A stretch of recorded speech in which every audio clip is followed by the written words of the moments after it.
अस्सलाम वालेकुम एवाईटी के नाजरीन, आपको एवाईटी की टीम की जानिब से अस्सलाम वालेकुम। आज हम जिस टॉपिक पर बात कर रहे हैं वो है अमेज़न के जंगलात में एक बंदा गया, ठीक है। वो कैसे वापस आया, किस तरह वापस आया और क्या क्या यानी कि कुदरत ने उसको किस तरह जो है वापस भेजा, ये सब चीज़ें आज हम इंशाल्लाह इस वीडियो में देखेंगे।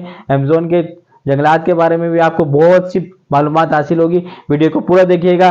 आइए देखते हैं। मुअज़्ज़िज़ दोस्तों, ये कहानी है एक साउथ अफ्रीकन एडवेंचरर और एक्सप्लोरर डेवी डु प्लेसिस की। डेवी को बचपन से ही सफर करने और नई नई जगहों को एक्सप्लोर करने का शौक था। अमेज़न जाने से एक साल पहले यानी कि साल 2011 में भी डेवी 9000 मील तक साइकिलिंग कर चुके थे। इनका यह सफर मिस्र के शहर कायरो से शुरू होकर साउथ अफ्रीका के ब्लीटो टाउन में जाकर खत्म हुआ था और इस पूरी जर्नी में इन्हें 120 दिन का वक्त लगा था। लिहाजा इस हिसाब से नई नई जगहों पर जाना इनके लिए एक आम बात थी और अपने इसी शौक को बरकरार रखते हुए साइकिलिंग के अपने सफर से लौटते ही डेवी ने अमेज़न जंगल की सैर का प्लान बनाया। इनका यह सफर अमेज़न नदी से शुरू होकर अटलांटिक ओशियन में ब्राजील पर खत्म होना था। इस सफर में इन्हें करीब 5 महीने का वक्त लगने वाला था और इस सफर पर डेवी अकेले ही बिना किसी सपोर्ट के निकलने वाले थे। लेकिन अमेज़न नदी कितनी ज्यादा खतरनाक है वो इससे बखूबी वाकिफ थे, इसलिए सफर पर निकलने से पहले इन्होंने इस नदी में पाए जाने वाले जहरीले सांपों और मगरमच्छों और बोल्टन जैसे जानवरों से खुद को बचाए रखने की पूरी तैयारी कर ली थी। नाज़रीन ग्रामी, 1 जुलाई 2012 को डेवी ने अमेज़न नदी के अपने सफर की शुरुआत की। हर रोज वो 10 से 12 घंटे तक अपनी छोटी बोट को लगातार चलाते रहते थे। रात होने पर या तो वो बोट में ही सो जाते या फिर जंगल में अपना कैंप लगाकर वहां रेस्ट करते और सुबह होते ही फिर से सफर पर निकल पड़ते। डेवी को अपने सफर पर निकले अब करीब 2 महीने का वक्त हो चुका था और इस दौरान इनका सामना अमेज़न नदी और जंगल के कई तरह के खतरनाक जानवरों से भी हुआ। लेकिन बावजूद इसके अभी तक इनका यह सफर काफी शानदार चल रहा था। लेकिन सफर के 56वें दिन जब वो अपनी कश्ती को आगे बढ़ा रहे थे, तभी एक दूसरी बोट उनके आगे से तेजी से निकल कर गई, जिसमें 2 आदमी सवार थे। लेकिन कुछ ही दूर जाने के बाद ये बोट उनकी आंखों से ओझल हो गई। डेवी अभी उस बोट के गायब होने के बारे में सोच ही रहे थे कि अचानक उनकी कमर से एक तेज रफ्तार और कोई नोकीली चीज आकर टकराई। इन्हें ऐसा लगा जैसे इनकी पीठ में तेज रफ्तार छुरा घोंप दिया गया हो, लेकिन ये कोई छुरा नहीं बल्कि एक तीर था जो सीधा उनकी रीढ़ की हड्डी में पेवस्त हो चुका था, जिसकी वजह से उनके जिस्म के ऊपरी हिस्से ने काम करना बंद कर दिया था और तीर लगने के साथ ही वो सीधा बोट से नदी के पानी में आ गिरे। इस दौरान डेवी तैरने के लिए अपने हाथ पांव हिलाने की कोशिश तो कर रहे थे, लेकिन जिस्म का ऊपरी हिस्सा पैरालाइज हो जाने की वजह से वो अपने हाथों को हिला तक भी नहीं पा रहे थे। जिस्म के काम न कर पाने की वजह से वो सीधा नदी की सतह से जा टकराए। सतह से टकराने के साथ ही उनकी बॉडी में थोड़ी हलचल हुई और वो अपनी टांगों को झटका देकर पानी में नीचे से ऊपर आने लगे।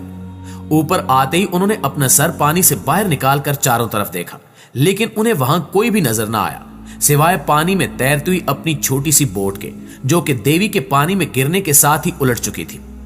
अपनी बोट को देखते ही डेवी जैसे तैसे करके उसकी तरफ बढ़े, लेकिन अभी डेवी ने अपनी बोट को छुआ भी नहीं था कि तभी एक और तीर आकर उनके चेहरे के बाएं हिस्से को छूते हुए निकल गया। उस तीर के लगते ही डेवी एक बार फिर अपने होश हवास भूल गए, लेकिन फिर भी हिम्मत दिखाते हुए बड़ी मुश्किल के साथ अपने जिस्म को घसीटते हुए वो नदी के किनारे पर पहुंच गए।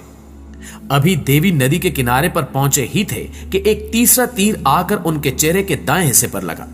उस तीर के लगते ही उनके चेहरे में एक सुराख हो गया और उनके जिस्म से काफी ज्यादा खून बहने लग गया और वो जमीन पर गिर गए। डेवी को कुछ समझ ही नहीं आ रहा था कि आखिर ये तीर उन पर कहां से चल रहे हैं। डेवी ये सोच ही रहे थे कि तभी उन्हें नदी में अपनी तरफ तेज रफ्तार के साथ आती हुई एक बोट दिखाई दी और उस बोट के किनारे पर आते ही उसमें से एक शख्स नीचे उतरा। ये वही शख्स और बोट थी जो अब से कुछ ही देर पहले डेवी के सामने से होकर गुजरी थी और फिर कुछ ही देर में गायब हो गई थी। उस शख्स को देखते ही डेवी को सारा माजरा समझ आ गया और इन्हें अपनी एक बड़ी गलती का एहसास भी हो गया, जो कि उन्होंने अपने इस सफर के शुरू होने से पहले ही कर दी थी। दरअसल उस नदी में पाए जाने वाले खतरनाक जानवरों से बचने के लिए तो डेवी ने पूरी तैयारी कर ली थी, लेकिन इन सब के दरमियान वो खुद पर आने वाले एक खतरे को पूरी तरह से भूल चुके थे और वो खतरा था अमेज़न नदी के खतरनाक आदिवासी लुटेरे। ये लुटेरे अपने सामने आने वाले हर शख्स को मौत की नींद सुलाकर उसका सारा सामान लूट लेते थे। उन लुटेरों पर ना तो देवी का ध्यान गया और ना ही इनसे बचने के लिए उन्होंने कोई मंसूबा बनाया था। देवी को समझ आ चुका था कि उन पर तीर चलाने वाला कोई और नहीं बल्कि ये अमेज़न नदी के लुटेरे हैं और ये जो शख्स बोट से उतरा था इसका ही दूसरा साथी छुपकर इन पर तीर चला रहा था। देवी के दिमाग में ये सब कुछ चल ही रहा था कि तभी उन्हें जिंदा देखकर उस लुटेरे ने देवी को मौत के घाट उतारने के लिए एक लंबा और तेज धार चाकू निकाला। मौत को अपने इतना करीब देखकर अपने आप को जिंदा बचाने के लिए देवी के जिस्म में एक बार फिर से हिम्मत आ गई और वो उठकर भागने लगे। देवी को भागता देखकर लुटेरे ने उन पर कई तीर चलाए, जिसमें से एक तीर उनकी टांग में लग गया। चौथा तीर लगने के बावजूद देवी लहूलुहान हो चुके थे और उनके जिस्म में न जाने कहां से हिम्मत और ताकत आती जा रही थी और बुरी तरह घायल हो जाने के बावजूद भी वो लगातार भागते जा रहे थे और भागते भागते वो कई मील दूर निकल चुके थे और अब वो एक ऐसी जगह पहुंच चुके थे जहां लुटेरों से तो उन्हें छुटकारा मिल गया था, लेकिन इनकी हालत अब काफी ज्यादा बिगड़ चुकी थी। इनके जिस्म से काफी ज्यादा खून बाहर निकल रहा था। देवी का दिमाग भी कहने लगा था कि शायद अब वो ज्यादा देर तक जिंदा नहीं बचेंगे, लेकिन उनका दिल था कि हार मानने को तैयार नहीं था। देवी जीना चाहते थे, लेकिन इस जंगल में इनकी मदद करने वाला कोई भी नहीं था। इसलिए देवी ने एक बार फिर से हिम्मत दिखाई और बुरी तरह से घायल हो जाने के बावजूद मदद ढूंढने के लिए निकल पड़े। किस्मत से लगभग 1.5 मील चलने के बाद उन्हें 2 आदिवासी मिले। देवी की हालत देखते ही वो उन्हें अपने साथ ले गए। देवी अब इस कदर घायल हो चुके थे कि अगर इन्हें वक्त पर हॉस्पिटल न पहुंचाया जाता तो वो किसी लम्हे भी दम तोड़ सकते थे, लेकिन नजदीकी हॉस्पिटल भी वहां से काफी दूर था और इन आदिवासियों के पास भी कोई जदीद सवारी नहीं थी जिससे वो जल्दी जल्दी देवी को हॉस्पिटल पहुंचा सके। इसलिए वो आदिवासी देवी को अपनी बोट में डालकर हॉस्पिटल के लिए निकल पड़े। नाज़रीन गिरामी, आपको बताते चलें कि ये सब आदिवासी पैसों के लालच में कर रहे थे, यानी अगर वो देवी को हॉस्पिटल पहुंचा देंगे तो बदले में देवी भी इन्हें कुछ माल जरूर देंगे।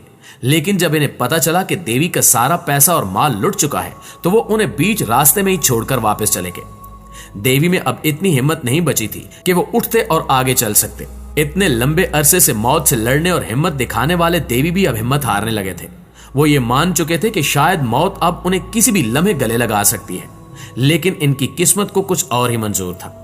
दरअसल देवी को वहां से छोड़कर जाने के बाद दूसरे कबीले के आदिवासी उन्हें वहां मिल गए और उन्हें वहां से थोड़ा और आगे एक और जगह पर पहुंचा दिया।